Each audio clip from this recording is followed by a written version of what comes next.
this camp sessions, and certainly in the previous ones you've heard, you probably have a pretty clear understanding that for the most part the Constitution as written is mainly about structure. It's mainly about legislatures and particular powers and how we elect representatives and how the states deal with each other. There's not a whole lot of text that deals with the meaning of liberty, the general concept that a person has a right to be let alone. But from a very early stage, the framers and the men and women who succeeded them in their ambitions and their functions understood that liberty is a very important subject of the Constitution. In the middle of the 80s, one subject came up that I think it's fair to say no one had in mind in 1791 or 1868, and that was the subject of homosexual sodomy. Did the right of privacy, which hadn't been recognized by the Supreme Court until the middle of the 60s, extend to sexual intimacy generally and homosexual sodomy in particular? In Bowers v. Hardwick, the U.S. Supreme Court said, no, the Constitution's concepts of liberty and ordered liberty did not extend to that subject. And they said something that many judges and justices have said over the years. The court should not be about making law, discovering new fundamental rights based on judge-made thinking with little or no cognizable roots in the language or design of the Constitution. And in particular, the opinion of the court by Justice White said, morality is a legitimate interest of the state. If all laws representing essentially moral choices were to be invalidated under the Due Process Clause, courts would be very busy indeed. There'd be a whole lot less law at the local level, the state level, and the federal level. Well, all of that's at stake when in the early years of the 21st century, 2003, a case involving almost exactly the same facts as Bowers comes back to the Supreme Court. This case is Lawrence v. Texas. A police officer is there to serve a warrant. He walks in the house of Lawrence and discovers two men having sex with one another, and he does what he believes to be his duty. He arrests both, and they are prosecuted. The question is whether Texas statute that prohibits homosexual sodomy, but not sodomy generally, violates the 14th Amendment, either the Due Process Clause or the Equal Protection Clause.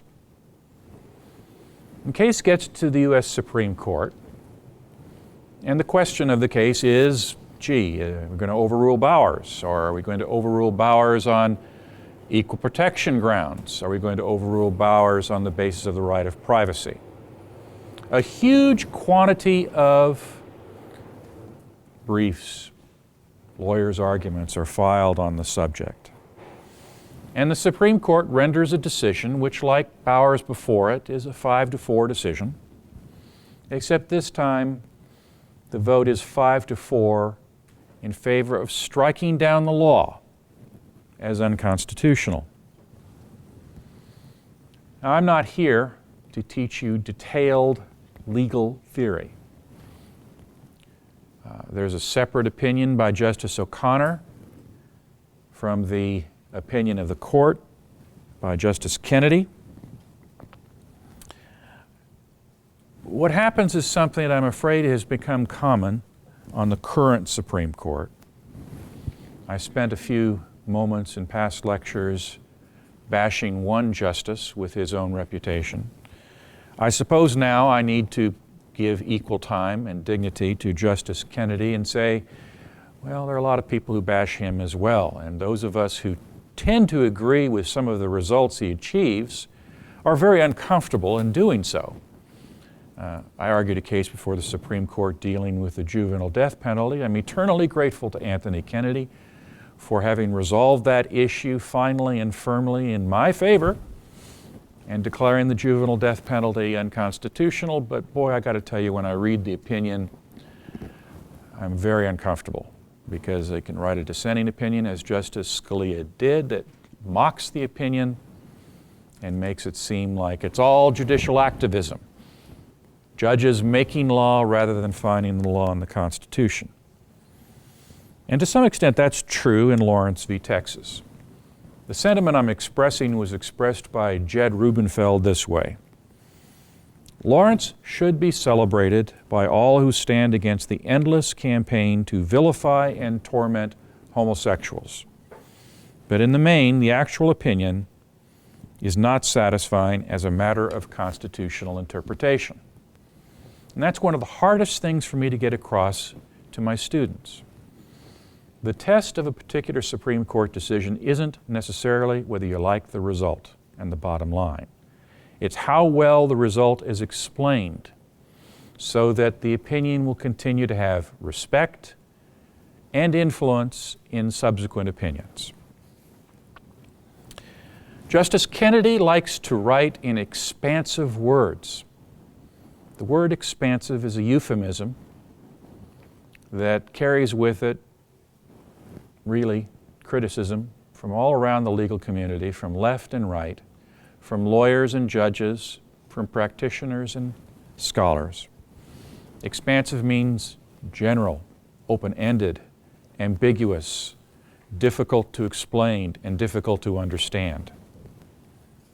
To some extent, this opinion, like its predecessor, Romer v. Evans, and another Justice Kennedy opinion decided this last term, the Windsor case, really amounts to an opinion that says, these laws represent a campaign to vilify homosexuals. It's mean. We win 5-4. Now, that's an opinion that will preach to the choir. It preaches to me. I do believe that there is a campaign to vilify and torment homosexuals. I don't believe recognizing that fact or attributing malice or bad faith to a particular group of Americans who in their own view are following morality, religion, tradition, advances the cause of constitutional liberty. A justice should try to explain a principle found in the constitutional text and in the constitutional history that can be elevated and shown to a broader public as being something worthy of respect, obedience, something understandable. Well, you can decide for yourself the extent to which Justice Kennedy succeeded in that. He writes, liberty presumes an autonomy of self that includes freedom of thought, belief, expression, and certain intimate conduct. The instant case involves liberty of the person in both its spatial and more transcendent dimensions. One will read in vain Madison, Hamilton, Holmes, Brandeis, Lincoln, for a sentence that sounds like that.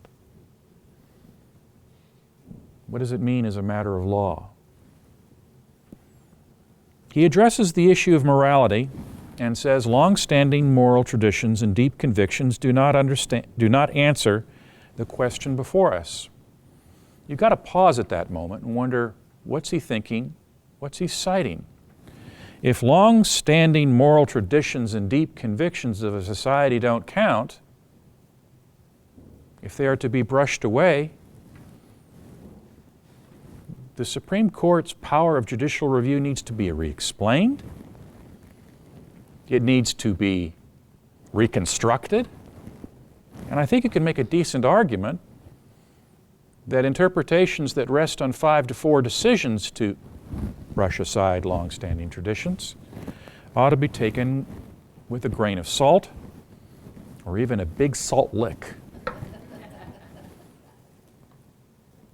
The issue is whether the majority may use the power of the state to enforce these rules on the whole society through operation of the criminal law. Okay, but that doesn't tell me what cases and what precedents explain this. He goes on to say that Texas statute furthers no legitimate state interest which can justify its intrusion into the personal and private life of the individual. And that is the sentence that comes closest to my understanding of the holding. But there's a problem with it. First, it gives Antonin Scalia a nice big fat target, which he uses an eloquent, always clearly written opinion to rip to shreds, which leaves me uncomfortable because I'm on Kennedy's side. But I'm deeply disappointed that it hasn't been better explained. He tells us there's a tradition, but what he cites are a few changes in laws in recent years.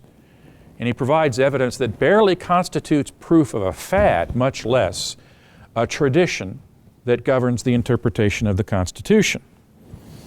And then he tells us those who wrote the Constitution and ratified the 14th Amendment might have been more specific, even though they weren't thinking about the subject, but they must surely have meant the Constitution was to evolve. At the end, there is no explanation. There is no explanation, and he has bypassed the two most obvious alternatives.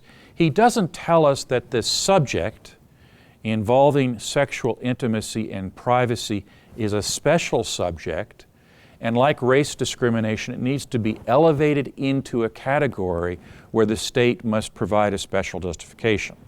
He doesn't tell us that. That's the normal way one handles these questions. That's the way the birth control cases and the abortion cases were discussed. And he doesn't tell us, in anything remotely resembling clear terms, that classifications against homosexuals are suspect, comparable to classifications based on race. At the end of the case, one is left, even those of us who agree with the result, with a huge question mark, and that question mark leaves us uncertain about how cases are to be decided in the future. There was a problem presented in the recent double case Supreme Court interpretation of the issue of gay marriage. I would have been much happier if both those cases and the case of sexual privacy had been discussed in more explicit, specific, precise terms, and particularly terms that are easier to teach to law students. Thank you very much.